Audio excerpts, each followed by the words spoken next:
সবাইকে নমস্কার এবং বৃষ্টি ভেজা সকালের শুভেচ্ছা। দেখতে পাচ্ছেন এই ছোট্ট লঙ্কা গাছটিতে বেশ অনেক কয়েকটি লঙ্কা হয়েছে। দেখতেও খুব সুন্দর লাগছে লঙ্কাগুলি।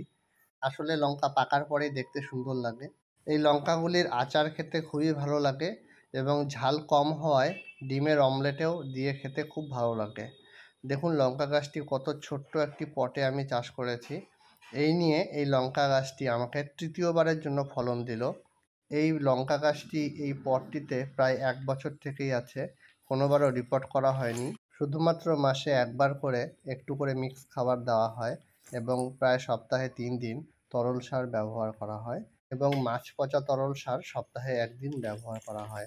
তাতেই এত সুন্দর রেজাল্ট এবং সপ্তাহে ১ বার করে নিম তেল অথবা ভিম লিকুইড অথবা শ্যাম্পু ১ লিটার জলে ১ চামচ গুলে নিয়ে স্প্রে করা হয়।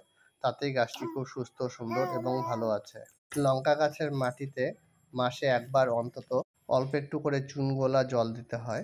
তাহলে লঙ্কা গাছের মূলে নিমাটোড বাসা করতে পারে না এবং মূল সুরক্ষিত থাকে, যার ফলে গাছটিও সুস্থ সবল এবং ভালো থাকে। এই সাধারণ কয়েকটি নিয়ম ফলো করলেই আপনারা লঙ্কা গাছ থেকে দারুণ ফলন পাবেন এবং সুস্থ নিরোগ লঙ্কা গাছ আপনার বাড়ির লঙ্কার চাহিদা অবিরাম পূর্ণ করে যাবে। এইভাবে জৈবভাবে চাষাবাদ করুন এবং সুস্থ নিরোগ থাকুন। সবাইকে ধন্যবাদ।